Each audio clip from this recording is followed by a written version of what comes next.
ప్రేక్షకులందరికీ నమస్కారం. ఈరోజు మనతో పాటు ప్రముఖ ఆధ్యాత్మికవేత్త, జ్యోతిష్య వాస్తు పండితులు, బ్రహ్మశ్రీ డాక్టర్ గుండెపూడి శివ సుధీర్ శర్మ గారు మనతో ఉన్నారు. సో ఆగస్టు మాసంలో రాశి వారి పరిస్థితి ఏ విధంగా ఉండబోతుందో గురుగారు మాటల్లోనే అడిగి తెలుసుకుందాం. నమస్కారం గురుగారు. శ్రీమాత్రే నమః. శ్రీ గురుభ్యో నమః. గురుగారు, ఆగస్టు మాసం విశేషంగా శ్రావణ మాసం, ధనుసు రాశి వారి పరిస్థితి ఎలా ఉండబోతుంది? ఈ మాసం ఎలాంటి జాగ్రత్తలు తీసుకోవాలి, ఎలాంటి పరిస్థితులు ఎదురే అవకాశాలు కనిపిస్తున్నాయి వీళ్ళకి? ముఖ్యంగా ద్వాదశ రాశుల ఫలితాలు మనం చెప్పుకుంటూ ఉన్నాం నాన్న. ఈ ద్వాదశ రాశుల ఫలితాలు రాశి ప్రకారం ప్రతి ఒక్కరి జాతకం ఇలానే ఉంటుంది అని చెప్పడం అనేటువంటిది ఎక్కడా కూడా జ్యోతిషాస్త్రంలో లేదు. ఒక రాశిలో కొన్ని కోట్ల మంది పుడుతూ ఉంటారు, అందరి జాతకం ఒకేలాగా ఉండాలని గ్యారంటీ ఎక్కడా లేదు. అలాగే మనం పుట్టినప్పుడు ఇప్పుడు ఏవైతే అనుకూలంగా ఉండేటువంటి గ్రహాలు ఉన్నాయో, ప్రతికూలంగా ఉండేటువంటి గ్రహాలు ఉన్నాయో, మనం పుట్టినప్పుడు లగ్నం నుంచి రాశి నుంచి ఏ గ్రహాలు ఎక్కడ సంచారం జరిగిందో అది తెలుసుకుంటే రాశి ద్వారా గోచారం చెబుతున్నాం కదా, ఇది జరుగుతుందని చెప్పడానికి గ్యారంటీ తెలుస్తుంది. ముఖ్యంగా ధనుస్సు రాశి వాళ్ళ లక్షణాలు కొన్ని చెప్పుకుంటూ వెళ్ళాలి అంటే దీంట్లో కూడా వీళ్ళకి యూటర్న్స్ ఎక్కువ. ఒక దారిలో వెళ్తారు, మళ్ళీ స్టార్టింగ్కి వస్తారు, మళ్ళీ ఇంకో దారిలో వెళ్తారు, మళ్ళీ స్టార్టింగ్కి వస్తుంటారు. ఇలా 2-3 సార్లు వీళ్ళ జీవితంలో యూటర్న్స్ తీసుకున్న తర్వాత సాఫీగా వెళ్ళిపోయేటువంటి పరిస్థితులు ఎక్కువ కనబడుతూ ఉంటాయి. అలా అని చెప్పి టార్గెట్ రీచ్ అయ్యేటువంటి మెంటాలిటీ, ఎలాంటి క్లిష్ట పరిస్థితుల్లో అయినా సరే, ఎలాంటి వాళ్ళనైనా సరే వాళ్ళ ముందు తల వంచి పని చేయించేంత స్థోమత కలిగినటువంటి లక్షణాలు ధనుస్సు రాశి వాళ్ళకు ఉంటాయి. ఈ ధనుస్సు రాశి ఆగస్టు మాసంలో ఎలా ఉంది అని చెప్పుకోవాలి అనుకుంటే, సప్తమ స్థానంలో గురుగ్రహ ప్రభావం మంచిగా ఉన్నప్పటికీ ముఖ్యంగా వీళ్ళకి అనుకున్న పనులు తొందరగా ముందుకు వెళ్ళవు.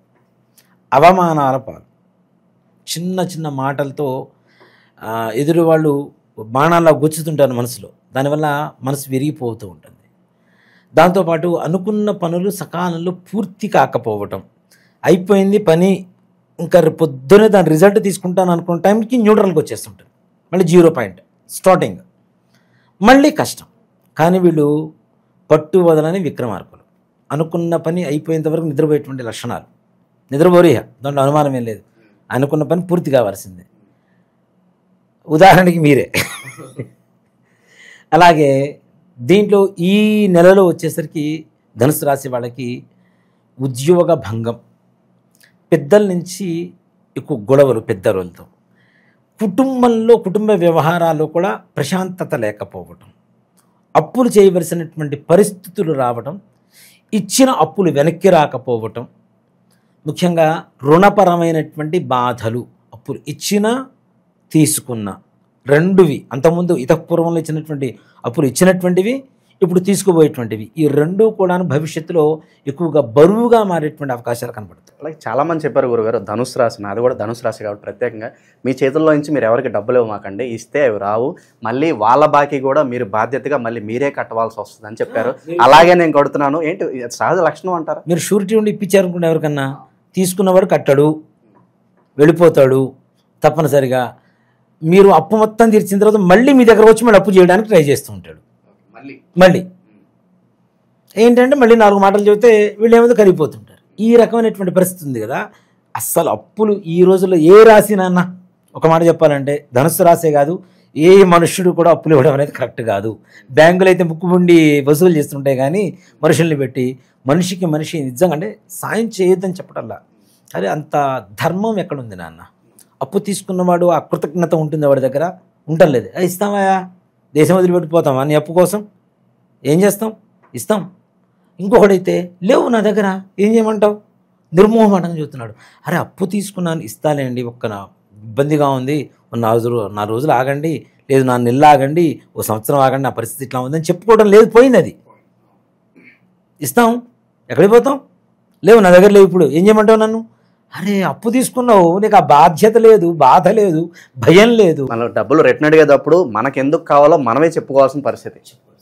నిజం, అంతే. ఇప్పుడు అప్పు ఇస్తాం, అరే నాయన మా అమ్మాయి పెళ్ళి ఉందిరా, కొద్దిగా ఇవ్వురా.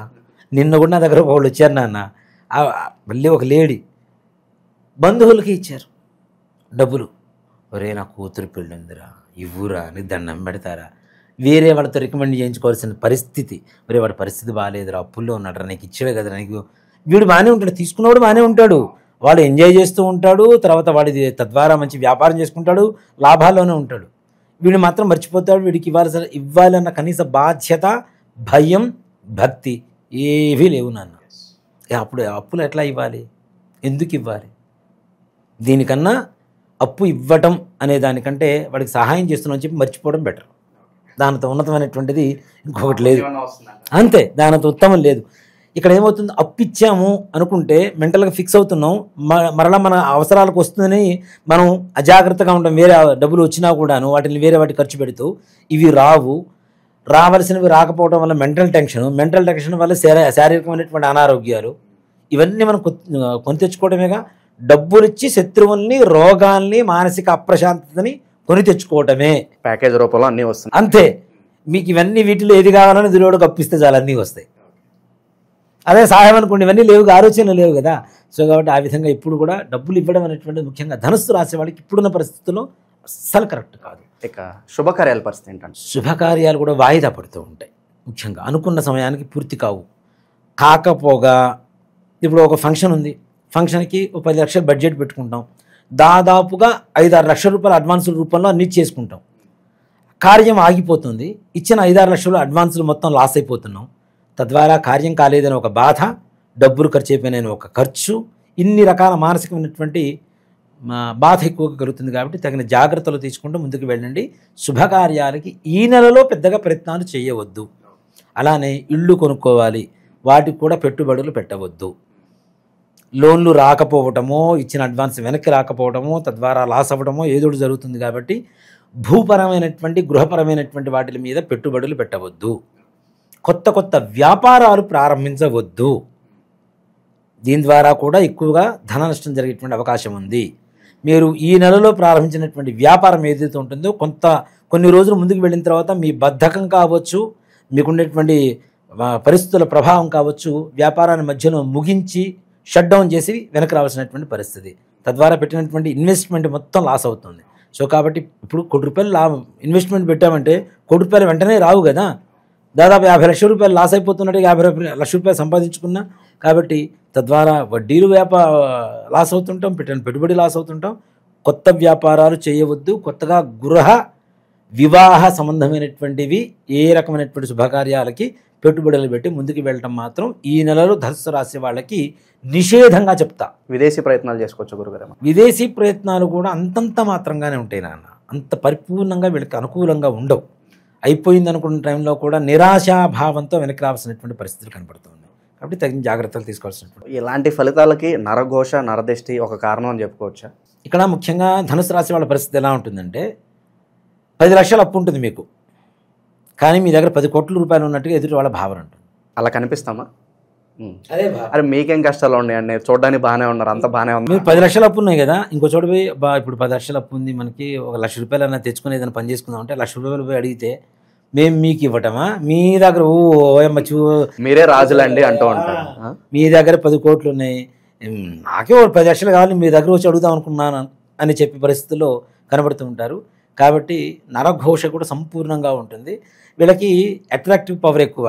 ఆటోమేటిక్గా అట్రాక్టివ్ పవర్ అనేది గుడ్ ఆర్ బ్యాడ్ రెండు కూడా అట్రాక్ట్ అవుతూనే ఉంటాయి. దీంట్లో నరఘోష అనేటువంటిది ఇంకా తొందరగా అట్రాక్ట్ అవుతుంటుంది వీళ్ళకి. తద్వారా ఏమవుతుందంటే శారీరకమైనటువంటి అనారోగ్య పరిస్థితులు కూడా ఎక్కువగా ఉంటాయి. అర్ధాష్టమ శని తాలూకు ఇంపాక్ట్ ఏదన్నా ఉంటుందంటారు? వాహన ప్రమాదాలు, లాంగ్ డ్రైవ్స్ అస్సలు పెట్టుకోవద్దు ఈ నెలలో. తద్వారా ఎక్కువగా వాహన ప్రమాదాలు జరగడం, ముఖ్యంగా ఈ చెయ్యి ఏదైతే భుజం దగ్గర నుంచి చేయ వరకు ఉంటుందో ఇది కావచ్చు, ఈ మోకాళ్ళ దగ్గర నుంచి కింద పాద భాగం వరకు కావచ్చు, టార్గెట్ చేసుకుని ఉంటుంది. తప్పనిసరిగా దెబ్బలు తగిలేటువంటి అవకాశం ఉంటుంది. ఇప్పుడు మీకు దెబ్బలు కనబడకపోయినా భవిష్యత్తులో వీటి ద్వారా ఎక్కువ ప్రభావాన్ని చూపించుకుంటూ అనారోగ్యానికి కారణమయ్యేటువంటి పరిస్థితులు ఉంటాయి బోన్స్కి సంబంధించి ముఖ్యంగా. కాబట్టి జాగ్రత్తలు తీసుకోవడం కూడా చాలా అవసరం. కొత్త వాళ్ళ పరిచయం అయితే వాళ్ళతో ఎలా ఉండాలంటారు? పలానా ఉద్యోగం ఉందనో, పలానా మనం కలిసి వ్యాపారం పెడదామనో ఆఫర్లు ఇస్తూ ఉంటారు కదా, సో నెట్వర్క్ కావచ్చు, వాళ్ళతో ఎలా మసులుకుంటే జాయింట్ బిజినెస్లు ఈ నెలలో అసలు ముందుకు వెళ్ళవద్దు. జాయింట్ బిజినెస్ పెట్టారా, మీరు ₹1,00,000 పెడితే ఎదుటివాడు ₹1,00,000 పెడతారు. పెడితే ఇద్దరికి లాభం రావాలి, లేకపోతే ఇద్దరికి నష్టం రావాలి. మీ ₹1,00,000 పోయి జీరోతో మీరు వెనక్కి వస్తారు, కానీ అవతల వ్యక్తి ₹1,00,000 ఇంకో 50 లక్షలు తోడు చేసుకొని పక్కకి వెళ్ళిపోతాడు. దానివల్ల మీకేం లాభం వస్తుంది? నష్టమే కదా. కాబట్టి జాయింట్ బిజినెస్లు పెట్టవద్దు. అలాగే కొత్త కొత్త ప్రయత్నాలు కూడా ఈ నెలలో ఏవి కూడా ప్రారంభించవద్దు. కొత్త వ్యాపారం కావచ్చు, ఏదో కోర్సులో జాయిన్ అవ్వాలనుకుంటారు, ఏదో ఇట్లాంటి వాటికి ఓకే. జ్ఞానం సంపాదించుకోవడానికి ఏ నెల అయినా ఒకటే, దాంట్లో ఇదేం లేదు. ఇది మస్తక విద్య కదా, నేర్చుకున్నా ఉంటే మస్తకంలో ఉండిపోతుంది. సో అది భవిష్యత్తులో ఎక్కడో చోట పనికి వస్తుంది, ఉపయోగపడుతుంటుంది.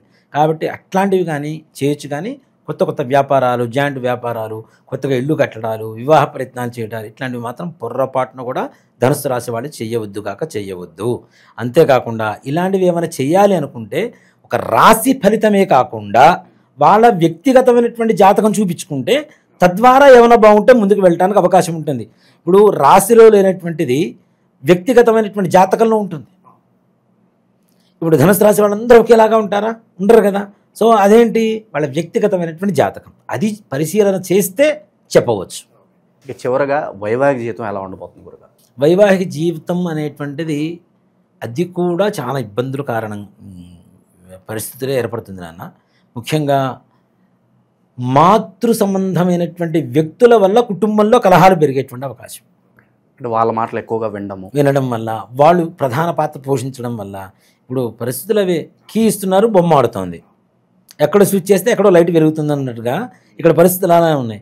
ఇప్పుడు అందులో మనకి అంతకుముందు లేవు అందుబాటులో ఫోన్లు గీన్లు. ఇప్పుడు మాట్లాడితే ఫోన్లే కదా, అవునా? హెడ్ ఫోన్స్ పెట్టుకొని జుట్టు ఇట్లా వేసుకున్నా కూడా కనపడదు ఏం మాట్లాడుతున్నారు, ఎవరితో మాట్లాడుతున్నారు, ఫోన్ చూసేంత వరకు. ఇలాంటివి ఎక్కువగా ఉండడం వల్ల దయచేసి భార్యాభర్తలు అన్న తర్వాత ఇక ఆ కుటుంబానికి సంబంధం లేదు. మీ ఇద్దరి మధ్యలో ఏం జరిగినా మీ ఇద్దరే కొట్టుకోవాలి, మీ ఇద్దరే సర్దుకోవాలి. ఎప్పుడైతే మీ ఇంట్లో ఉండేటువంటి లోటుపాట్లు మీ అమ్మగారింట్లో పోయి చెప్తూ వాళ్ళు ఇచ్చేటువంటి సలహాలు సూచనలు తీసుకుంటున్నారో వాటి ద్వారా అనవసరంగా పాడేది మీ కాపురమే. కాబట్టి ముఖ్యంగా ఈ ధనుస్సు రాశి వాళ్ళకి మాతృ సంబంధమైనటువంటి వ్యక్తుల ద్వారా కుటుంబంలో చికాకులు పెరగడానికి ఎక్కువ అవకాశాలు ఉన్నాయి. సో చాలా వరకు ఇబ్బందికర పరిస్థితులు అయితే కనిపిస్తున్నాయి. వీటిని అధిగమించడానికి శ్రావణ మాసంలో విశేషంగా ఎలాంటి పరిహారాలు వీళ్ళకి బాగా కలిసి వస్తాయి అంటారు? ఇక్కడ ఒక మాట చెప్తాను అన్న, ఇప్పుడున్నటువంటి ద్వాదశ రాశులు 12 రాశుల్లో కూడా ఎవరికైనా సరే ప్రపంచంలో ఉన్న 700 కోట్ల చిల్లర జనాభా అందరికీను 2 రకాల దోషాలు ఉన్నాయని ఖచ్చితంగా చెప్పగలుగుతా. ఏంటి? పితృదోషం, స్త్రీ శాపం. వీటిలో ఇంకా అనేక రకాలైనటువంటి దోషాలు ఉన్నాయి. దేవతా శాపాలని, వృక్షవధలు, జంతువధలు, సర్పవధలు, ఇట్లాంటివన్నీ కూడా దోషాలే. ఇవన్నీ మన పూర్వీకులు చేసినటువంటి తప్పిదాల వల్ల భవిష్యత్ తరాలు అనుభవిస్తాయి. మన పూర్వీకులు ఆస్తులు ఇస్తే మనం తీసుకుంటామా లేదా? అట్లాగే వాళ్ళు చేసినటువంటి తప్పులకి ప్రభావం కూడా మనం తప్పనిసరిగా అనుభవించాల్సిందేగా. మా తాతగారు ముత్తాతగారు ఉన్నారు, ఆస్తులు మొత్తం అమ్మేశాడు, ఆ పేదరికం అనేటువంటిది కంటిన్యూ అవుతుందా లేదా? అవునా? అలాగే ఆస్తులు బాగా కూడబెట్టాడు, ఆ డబ్బులైతే మేము తింటామా లేదా? దాని ప్రతిఫలమితం అంటే ఒక్క ఆడవాళ్ళ కన్నీటి చుక్క మీ వంశాన్ని మహాసముద్రమై సముద్రంలో వచ్చేటువంటి సునామీగా మార్చి వంశాన్ని మింగేస్తుంది. దీనివల్ల పెళ్ళిళ్ళు కాకపోవటం, అనుకున్నటువంటి పనులు కాకపోవటం, వ్యాపారం బాగుండకపోవటం, ఉద్యోగం సరిగా రాకపోవటం, పిల్లల మాట వినకపోవటం, పిల్లలు ఆరోగ్యవంతంగా ఉండకపోవటం, ఇంట్లో అనారోగ్య సమస్యలు, ఆర్థిక సమస్యలు, ఇచ్చిన అప్పులు వెనక్కి రావు, మనం తీసుకున్న అప్పులు తీర్చలేము, మనం ఎవరికన్నా అడ్డుండి ఇప్పిస్తే అవి కూడా మనం కట్టుకునేటువంటి పరిస్థితులు రావటం, ఇట్లానే దీంతో పాటుగా అనేక రకాలైనటువంటి మానసికమైనటువంటి అస్థిమిత, అట్లానే పిల్లలు ఆటిజంతో పుట్టడం, అవునా, చదువుకోరు, ఇంకా దుర్వ్యసనాల పాలవటం. అంటే మనుషుల్లో అందరికీ ఉందనే చెప్తాను.